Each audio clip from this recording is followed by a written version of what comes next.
안녕하세요. 한의사 이경입니다. 지난 시간에 이어서 전우현 원장님 나와주셨는데요. 안녕하세요, 원장님. 예, 안녕하세요. CS 한방병원 전우현입니다.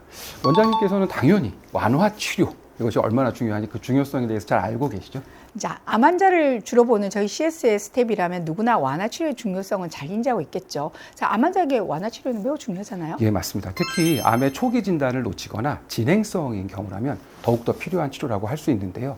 만약에 이 완화 치료가 없다면 이후 과정이 환자분들이 매우 고통스러우실 겁니다.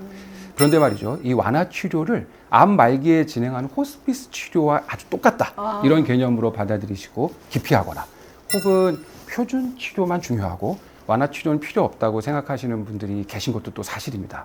그래서 오늘은 완화 치료란 무엇이며 왜 필요한가, 그리고 호스피스 치료와는 또 어떤 차이점이 있는가에 대해서 말씀드려 볼까 합니다.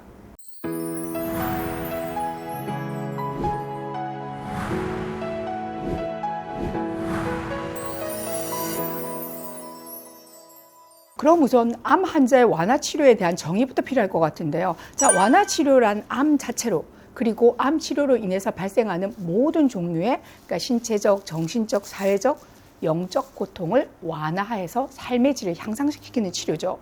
WHO 역시 완화 치료는 생명을 위협하는 질환에 직면한 환자와 그 가족의 삶의 질을 향상시키며 통증이나 그의 신체적, 심리사회적, 영적인 문제들을 예방하고 완화시킴으로써 고통을 경감시키는 치료, 이렇게 표현하고 있고요. 또 일반적인 표준 치료와 더불어서 완화 치료의 병행을 강조하고 있죠. 예, 맞습니다. 방금 원장님이 소개해 주신 그 WHO의 논지는 그 완화 치료가 수술, 항암, 방사선 같은 어떤 표준 치료가 더 이상 필요 없는 단계에서만 활용되는 치료가 아니고 이러한 표준 치료를 함께 받으면서 동시에 진행되어야 한다는 것을 아주 명백하게 선언하고 있는 거죠. 그렇다면 아직도 완화 치료의 개념이 모호한 분들을 위해서 그 완화 치료의 주요 내용을 한번 소개해 주시죠. 예, 사실 저희 CS에서 이미 시행하고 있는 여러 가지 다양한 치료들이 모두 일종의 완화 치료라고 할 수 있습니다. 네. 그러니까 표준 치료 과정에서 혹은 암 자체로 인해 발생하는 통증을 조절하기 위해서 투여되는 마약성 진통제, 이런 것들을 포함한 모든 진통제들, 그리고 이제 체중이 감소되고 영양장애, 불면, 식욕부진, 호흡곤란 같이 암 환자를 괴롭히는 여러 가지 증상들을 호전시키기 위해서 처방되는 항암당고, 면역음, 보증익기탕, 네. 청심고, 보폐음, 이런 어떤 저희 한약제하고요. 백두온과 같은 한방 약침 치료, 그리고 양방의 수액 치료라든지 아니면 수기요법, 이런 것들을 진행하는 것은 모두 완화 치료에 해당됩니다. 아울러서 암 환자의 심리적 지지를 위해서 환자들의 불안이나 우울, 스트레스에 대한 상담을 진행하는 것 역시 완화 치료라고 할 수 있잖아요. 그런데 원장님, 완화 치료가 암의 단계와는 상관없이 환자와 가족의 삶의 질을 높이는 치료라면 그 수술이나 항암 등과 같이 적극적인 치료 단계에서 치료 중 발생하는 부작용이나 합병증의 조절에 그 중점을 둔 지지 치료 있잖아요. 이거 역시 완화 치료에 포함되는 개념 아닐까요? 예, 맞습니다. 최근에는 이 완화 치료의 개념이 보다 더 넓어지면서 사실상 지지 치료하고 완화 치료가 같은 의미로 사용되기도 합니다. 사실 암 완화 치료의 대상은 암 진단을 받은 모든 단계의 환자라고 할 수 있는데요. 초기든 진행성이든 전이성 암 환자든 상관없이 암 환자의 삶의 질 향상을 위해 암이 진단되는 직후부터 그리고 암에 대한 치료가 진행되는 동안 꾸준하게 제공되어야 합니다. 하지만 실제로는 그렇지 못하다고 합니다. WHO 통계를 보면 전 세계에서 단지 14%의 대상자들만이 완화 치료를 제공받고 있고요. 국가별 의료 환경에 따라서 차이는 좀 있을 겁니다.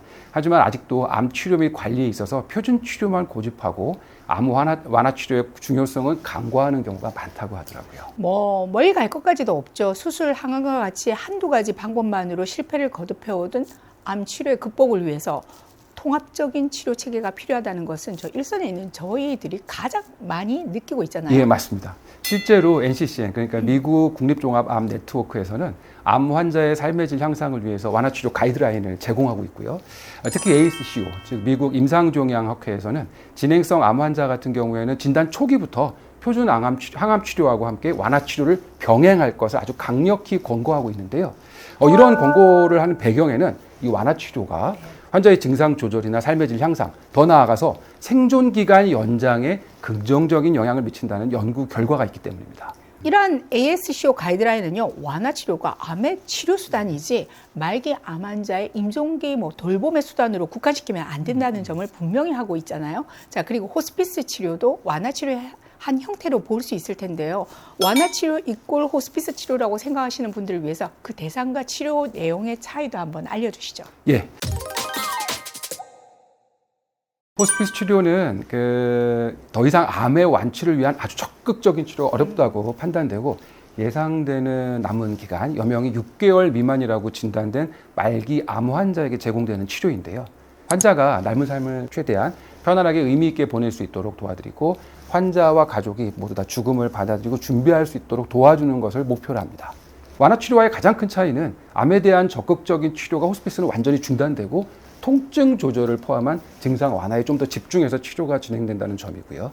요약해보면 완화 치료는 표준 치료 과정 중이거나 혹은 이에 대한 치료 계획을 포기하지 않은 상태에서 통증과 스트레스를 줄여주고 암 환자의 삶의 질을 높여보자는 접근이고요. 네. 호스피스 치료는 더 이상 표준 치료 없이 마지막 시간을 좀 편안하게 보낼 수 있게 도와주는 치료라고 할 수 있겠습니다.